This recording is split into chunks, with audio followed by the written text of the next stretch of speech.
Hi, everybody. I'm Ruta Lee, and you're watching the Break It Down show.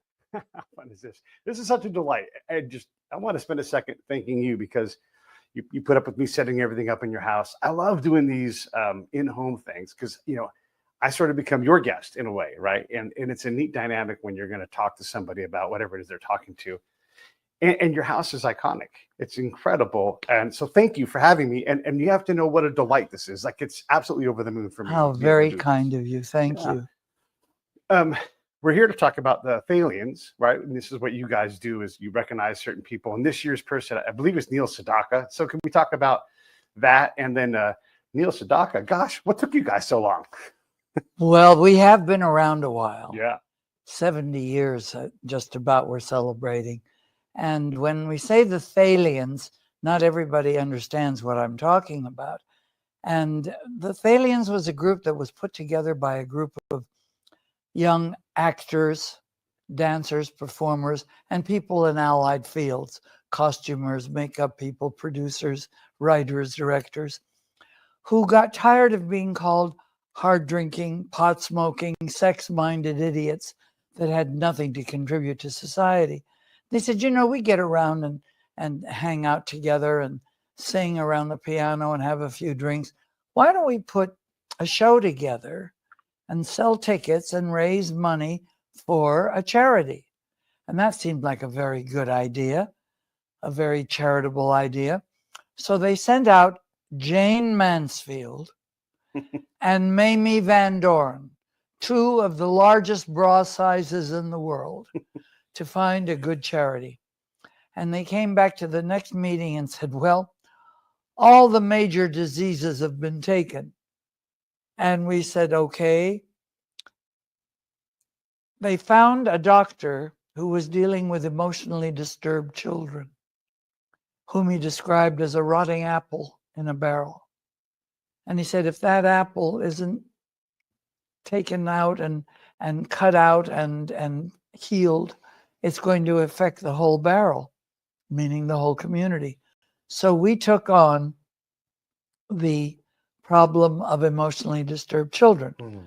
Now, what was really nice is that, yes, we did this, but we built the first building that went in at the Cedars-Sinai Hospital here in Los Angeles. Mm. And we were the first building, and we built the Thalians Community Mental Health Center and went from pediatrics all the way through geriatrics. Mm. And now, dear friends, what we've done is someone woke us up to the fact that we were missing something very important. Mm.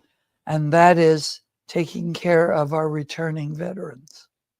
These beautiful young people that we send to every hellhole in the world. Yeah. And they're willing to put their lives on the line for America. And a lot of them come back and fall through the cracks. So we joined up with UCLA and Operation Mend. Mm. UpMend heals the broken and fractured bodies of our fabulous young people. We Thalians are doing something about healing the broken and fractured mind and spirit. And I'm so proud of us. And we've done this for years by asking huge celebrities that dazzle us not only on the screen or stage with their performances, but who dazzle us with their philanthropic performances as well. Yeah. Well, that's obviously near and dear to my heart. I mean, I'm one of those people. You're one of those people that's a vet. You know what it is. You know how your fellow brothers and sisters can disappear sometimes. Yeah. And so I'm so pleased that we Thalians are doing something about it. Yeah. And it means a lot to us because we're so hard to help sometimes. We're so resolute. We're so strong. Like one of my things I used to be like, what are your 3 things you are kind of thing? Look, I'm rugged, right? And rugged people don't need help.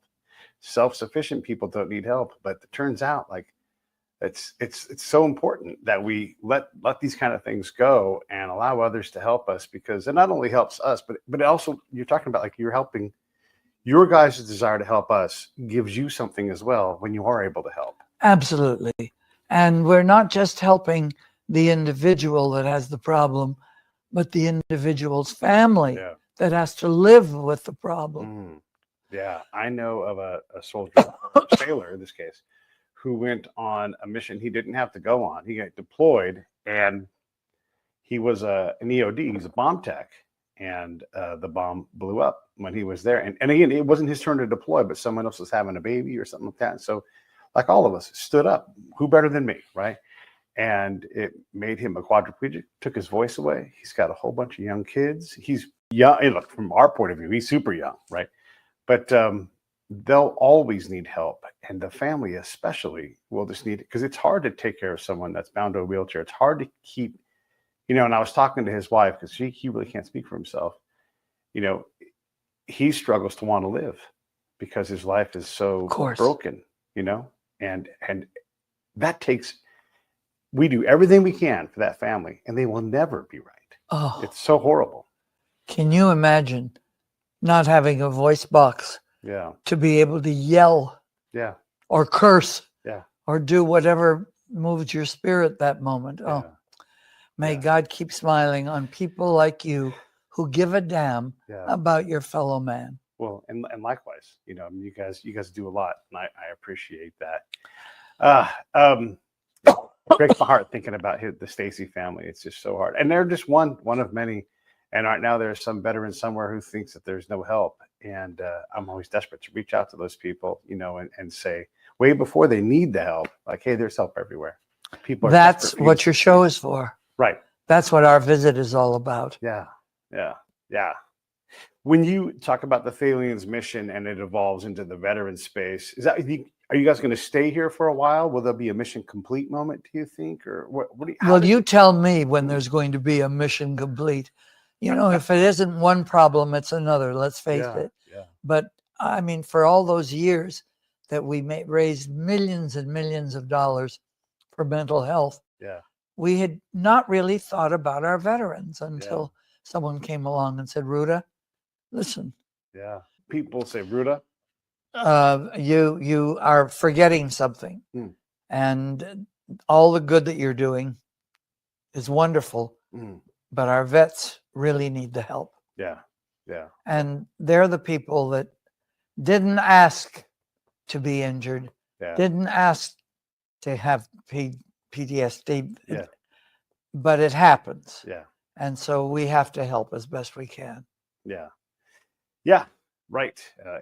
I know for me, my PTSD, I've worked hard to get to this point. I've given up a lot of my things that I thought were about me to get to where I am now. And even like we were talking about, I'm setting up, and I take my not my shirt all the way off. I've got an undershirt on, but I have to get cool because my body, no matter what, responds in a way where I just get hot and aggravated, even though I'm calm. There's no pressure, but my body's like, there's pressure, right? And this is a thing that I maintain for my PTSD, is my body just responds differently to stimulus. Even if I'm like, everything's fine, this is the wonderful place to be, I'm totally thrilled to be here, but my body is like, no, terrifying. Well, but you have a big job on your hands. You are the chief cook and bottle washer on putting the turkey on the table when it comes to this show. You have to carry your stuff up. You have to find the plugs. It's all brand new to you. What the hell? Let's just to say, come on. It's all part of the therapy. When you guys chose Neil Sedaka this year, what was the thing that made? I mean, obviously Neil's great. I mean, everybody loves Neil, but why is he the Thalians? And you guys call him Mr. Wonderful, right? The person who gets the award. Mr. Wonderful is the statuette that was created for us by the wonderful Walt Disney, and it's been our baby. So we have a Mr. Wonderful or a Ms. Wonderful, depending on who. And we've honored everybody from Frank Sinatra through Lucille Ball, from Liza Minnelli through Busby Berkeley at the other end, Gene Kelly and Sammy Davis Jr. We've had everybody, the best in the business, but all of these bests have been very good in doing for other people as well. So I love that part. And of course, Neil Sedaka is a good guy.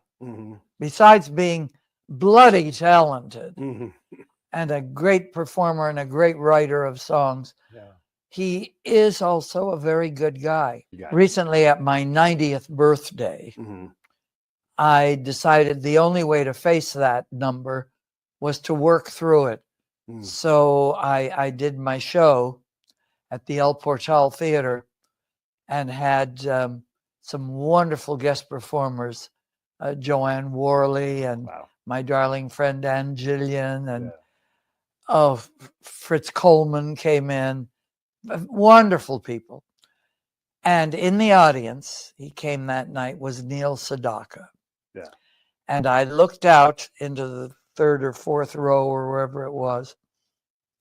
And I just looked up and I said, Neil, kindly get your fanny out of that seat and up on the stage and on the piano bench and do a little something for me. And he did. And he came up and sang a few numbers and the audience went bonkers. Yeah. And that's the kind of guy he is, a sweet, proper human being. And he's had his problems. He's had his emotional problems. And I sort of feel like he understood what Thalians was about and how dealing with mental health. That's great. He could deal with it. You mentioned one of my favorite people. Fritz Coleman's been on the show several times. And, you think about Fritz, you think about, what his day job was. And it turns out he's a comedian, 100%. Like, that's his thing. And he's hilarious. He is so good. And he plays, in fact, I mentioned the El Portal, where I did my show. He plays there quite often. And I'm going, I think, in September to see him. Okay. Yeah. Yeah. Well, but I know that he plays on Sunday evenings, and he does a very intimate little thing where you might as well just be sitting having cocktails with him. In fact, that's what you should do. Okay. Just have a drink and sit down with him and have a wonderful time. He's so funny. Yeah. So I suggest everybody go see him. Yeah. And he has volunteered to do things for the Thalians. Yeah. If someone wants to get involved in some way with the Thalians, I mean, obviously you have your partnership with the university and everything, but how does someone do something for and with you all? Well, the best thing that they can do is come to our beautiful dinner, dance, and show honoring Neil Sedaka, and my darling Ann Gillian will be performing as well. And we are having an event, not the great big huge theatrical event, but something a little better, something very personal and lovely, our Christmas party on December the 6th at the Bel-Air Country Club, which is so grand and elegant. Yeah. And we invite everybody to join us. So if you want some more information, you can either look up the Thalians. I haven't learned the number. We have a new number now by heart. But go ahead and go to the Thalians, THALIANS, Thalians.org. Remember, not .com, but .org. And you will be able to get information about where to get tickets. And we'd be happy. Or you could ask for the Thalians in the Valley, in San Fernando Valley, and we'll be very happy to tell you where to go, where to buy tickets. They're not the very expensive ones that we usually had, like at $1,000 a seat. These are, I don't know, $200 or $300. But just know that every penny that we raise goes to help our darling veterans, those darling boys and girls that are willing to die for you. Yeah, that sounds exciting, and I feel like I'm talked into going. So I'm going to look online. And everybody if you guys are watching, right down below my face down there is the link for the Thalians. You guys see that, and you can see what they do. And again, I'm speaking like I am the veteran who came home. I do have PTSD. And Ruta, though I'm on top of it today, I have suicidal ideation every day. Like, I want to die, right? And I'm not special, but that's just a very common thing. My brother, veteran, took his own life a couple of years back. And no. I know, it's terrible, right? And so this hits just, when you think it's not everywhere, it's everywhere. I'm one of those people that gets called, like, hey, so-and-so died. I don't even know that person, but they don't know who to call. So they call me, and then I try to help them in some way. But it is so common. And I'm not been deployed for a long time now, almost 15 years, right? But it's we ask a lot of these folks, and it's real tough to understand how much damage we take. And even it's hard for us. Like I always say, this isn't about me talking, but it's about you. But I always say that if you could see the damage that I have on me, like on my arm, you would sit me down, put a compress on, offer me some ice, and you would like take care of me. But we don't want you to see it, and we struggle to see it ourselves, and you can't see it when you just see my face, you just see a regular person. But emotional and mental problems, you can't wrap a bandage on. No. You can't sort of pet it until it goes away or kick until it warms up. It's all in your head and in your heart and in your soul. Yeah. And I think that we have really found our niche in the Thalians in caring for beautiful people that got themselves into the services and into a situation where they got creamed. And God bless anybody that gives a damn and worries about it. I mean, Americans are the most generous people on the face of this earth if you can give them the story and show them where help is needed. They are generous. Mental health is hard to define. It's hard to point out to. It's nothing that we can really see. So just know that we really need your help. And those boys and girls that we send out to wars that they never anticipated are cared for when they come home. Please, folks, help if you can. The Thalians.org, you guys write down there. The thing I wanted to ask about is you guys get together and have a great time. The El Portal with everybody performing and dancing and all that stuff. I love that. And in our minds, like we could think of like 5 or 6 different, famous people that are in movies or whatever. And everybody knows those names, but this town is full of folks who are still fantastic entertainers. Maybe they aren't the people that get the biggest gig in the world, but you guys are always, I talk to a lot of folks who are in Hollywood and do all kinds of things. And even if they're behind the camera doing something or behind a microphone doing something, when they get a moment, they cannot help themselves but to be creative. There's people everywhere. It must be a riot for you all to get together and do whatever it is that you guys are going to do to entertain one another. Well, we do, except it's hard work.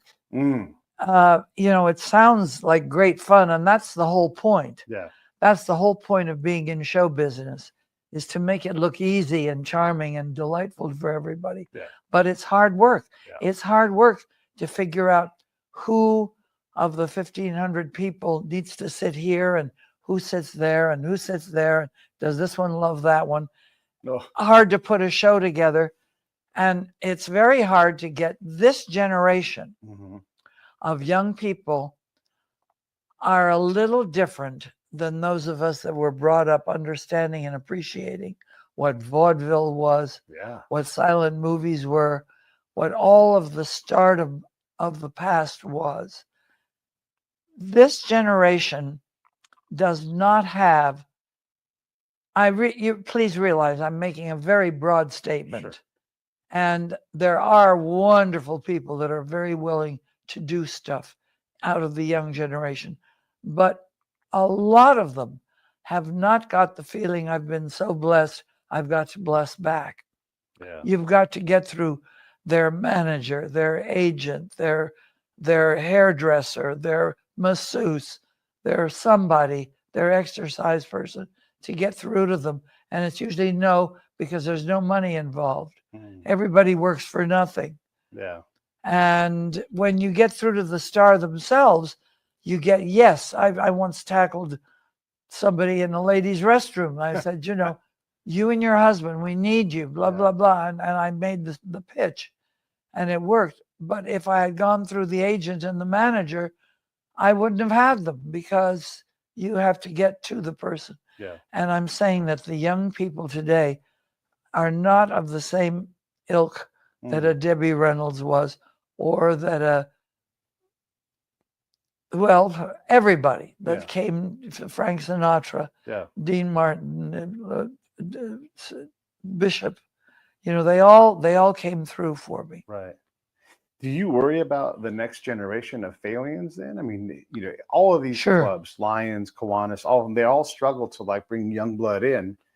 Because, one, there's a perception, that's like for old people or whatever, right? But also, it is a lot of work. You've got to want to do this. And we probably talked about this last time. charity's supposed to be hard. If it was easy, we wouldn't need charity, and so all of this stuff, it takes a lot of effort and a lot of arm twisting and a lot of tackling in bathrooms, everything. Going to the post office is part of going to charity, and you're like, I'm going to be here for an hour with all these things I've got to, mail out. There are so many things to do. It's hard. It's never ending. I wanted so much because Jayne Mansfield had been one of the founding members way back when. I wasn't a Thalian then. Yeah. But Hugh O Brian was our first president. Margaret Whiting was a president.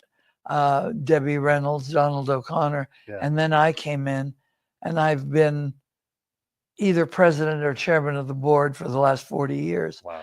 That's a lot of time and a lot of effort, but it's also a blessing. It is so nice with Debbie and I used to say, to have somebody walk up and pat you on the shoulder and say, we cannot tell you how much good your services have contributed to the welfare of my child or my daughter or my brother or my mother or somebody, because we helped. The Thalians in some way helped. That's very rewarding. It's worth the effort. And I started to tell you that I was trying to get Jayne Mansfield. Her daughter, of course, is that brilliant actress. Yeah, Mariska Hargitay. And I haven't got her yet. I've been trying for 2 years to get her. It took me 20 years to get Clint Eastwood. And when I finally got him, he was the best guest you could ever hope for. Yeah. He was absolutely wonderful.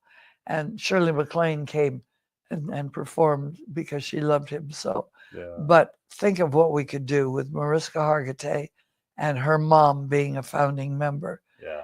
Oh, I mean, how fabulous. Yeah. We've had the best stars and the new generation, and Mariska is the new generation. She's not a baby anymore either. Right. But she is the new generation. We need that kind of blood to come flowing through. Yeah. And well, come to our Christmas event, everybody, and you'll see how fabulous an evening can be. But the Bel-Air, I mean, anything in Bel-Air, you can go get a hot dog in Bel-Air. It's it's so nice there. Yeah, give the date again so that we can plug this thing. And you guys, you got to get out of the house and do big things. This is a big thing. We are, of course, expecting everybody to join us at the Bel-Air Country Club, December the 6th. It'll start off the whole season, whether you're Christian or Jewish or Mohammedan, it doesn't matter. Come. We all celebrate Christmas, and that's a great way to start the season, by doing something to help our beautiful American vets. One of the things we worry about is we pour our hearts and our money into a charity, and you guys already said, like, we're doing everything for free. So that part is great, but we worry like the fires, right? And then now we hear the money didn't go. People don't know where the money. And these are the things that are troubling for a lot of us when we, it becomes harder to write a check when you hear about so much of the money not getting to people. How does Thalians deal with that? We do deal with it very well. We all work for nothing. We ask our stars to work for nothing.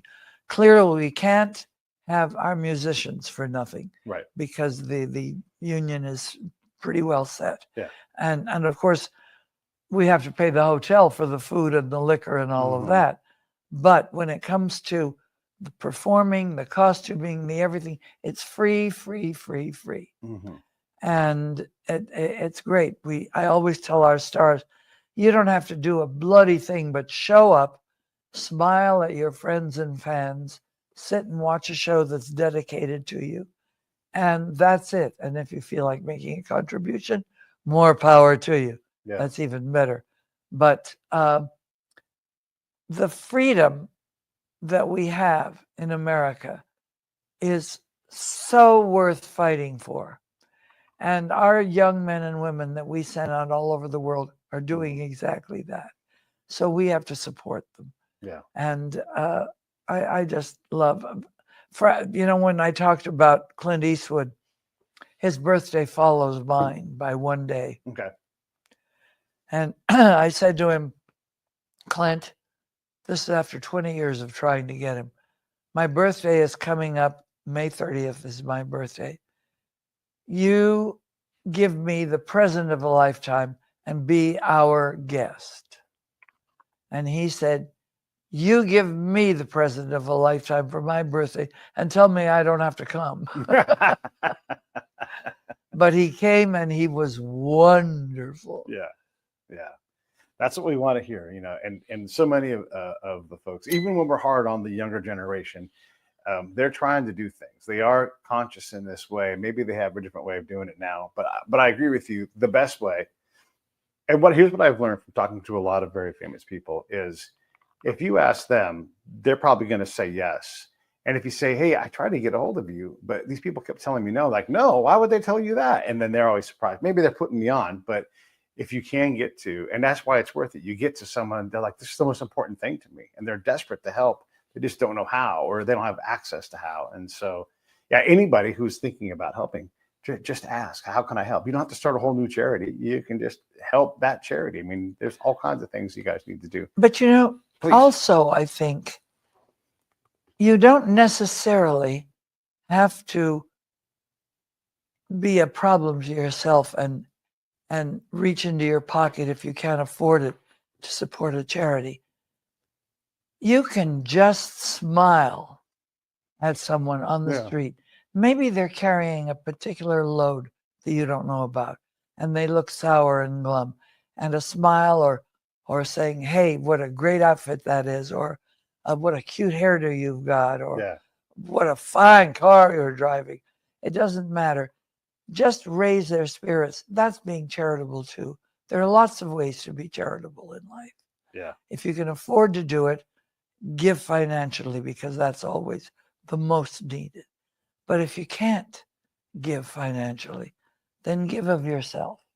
Give of what you have. And if it's a smile or a moment or a joke, go ahead and make it. I like it.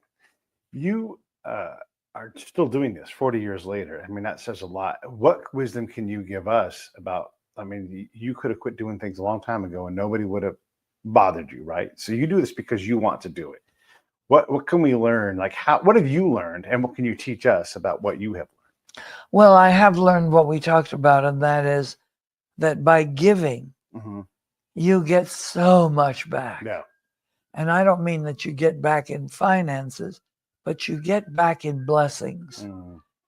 And you just have to recognize how fabulous they are. Yeah. We are so lucky to live in a country like we do. Yeah. In these fabulous United States of America. And I just am so proud of the fact that we are free to do what we want, and we're free to help each other. Yeah. And let's continue to help each other.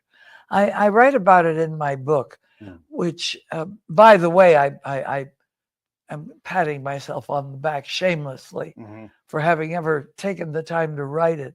It's so difficult. Oh, God, do I admire writers who sit down and type away. Yeah.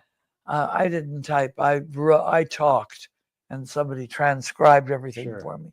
But I write in my book about all of the lovely people that have been so generous and given so much. Yeah. And all I can do is say, thank you, thank you. But above all, Americans are generous. And just be generous to yourself, but above all, be generous to somebody who can't help himself. Yeah. Yeah. But a really good friend of mine had ALS, and I can say, thankfully, he's passed now, because, gosh, it gets worse and worse and worse. And it's such a burden on the family. But the amount of people that came out to try to do something, whether it was like just come in and spend some time with them. It's so easy just to forget about your friend and just go do other things in your life. But gosh, we would go on road trips, which makes me his arms and legs. I'm the one who wipes his mouth. Yes. I'm the one who put the contacts in his eyes, But I wanted him to get out and have as much sweetness in life as we could manage while he could manage it. And it nothing gentle about that process. I mean, there's no sleep. I'm washing my hands nonstop, because you never know when you might have to, and there's pressure of, I might have to save his life over and over that day, Wow. but the gifts, though, the experiences, and so I'm glad that Phil's no longer suffering. But man, those trips, those times, those visits, they mean a lot to me. The boys that have been helped sometimes come to our events, and at one of them that we held at the Playboy Mansion, he was there in his beautiful uniform, very scarred face and scarred arms and hands. Yeah. And he said, it is such a delight to be looking out into this vast audience to say hello. And this vast audience has had more facial surgery than I have. All the plastic surgeons fell down. Oh, yeah. No, that's funny. There is something to be said for the amount of atrocity that I've seen. Because I'm talking to the locals. They're telling me their atrocities in this book of woe that I have in my heart. It's heavy. And so when I get to have a day like this, it really is it's good for me. It's not a cure, but it's a salve, and sure. I get to put new pages in my book where my book of wonderful is getting bigger and bigger. And so even stuff like, and this is yes, I'm thanking you and being grateful to you, but anybody can, it's one thing to say, hey, thank you for your service. And that matters. But what if you said, let me buy you lunch? Yeah. What can we do? And then just don't be so delicate with us. You can ask us questions. We'll tell you if you don't want. But all of these little things, like just coming to someone's, invite someone over to your house for lunch. Don't even go out, and bring them in and make that soldier or that sailor or that service member, make them a sandwich or whatever it is. These kind of things. And this is big. Don't wait until someone is at the end of the rope and tell them to reach out, because they don't have a hand free. Get them way before. Start enriching their life. A lot of us have what I call $1,200 problems. I can't put my hands on $1,200. My car isn't registered. Now there's fees. Now there's things. And I have this problem where eventually my car will disappear because, I'm breaking the law. I don't want to, but I have no ability to fix it. And that's just an example, because that's a common thing. But we have all these small problems where someone can be like, I'll get you $1,200 right now. If that's what it's going to take to increase your foundation so you can withstand a hit.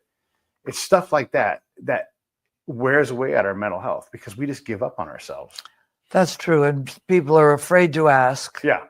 And they're embarrassed to ask. And we've been taught to be very macho about things. Yeah.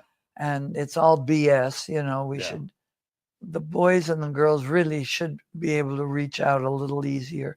Yeah. But we all have to be slightly more aware. We all are so lucky, and we live in air-conditioned houses with television working, and we have everything that we can possibly want, that we forget about those who can't do all of that. Right. Yeah. Well, listen, I appreciate your time. I don't want to take any more of it. Everybody knows that, look, go to this thing, or just look, if you do nothing else, go to Thalians.org. That link is right down over here. Good. And go there and just start there. And if you're not in Southern California and want to find a way to help, I'm sure Ruta's going to tell us in a second what to do besides that. But come to this thing. It's great. It's going to be awesome. If you want to come, I'm probably going to come. So talk to me. You can reach me at peterbreakitdownshow.com. But let's use our ability to help people and help these veterans and help the Thalians help veterans. So I'm going to send it back over to you for final words. Ruta, thank you very much. Well, I thank you. And I will tell your audience, he's right about come. But if you can't come, just reach into your pocket, and if you can give me $5 or $50 or $500,000, all I will do is tell you the title of my book, and I mean it sincerely. Consider your ass kicked.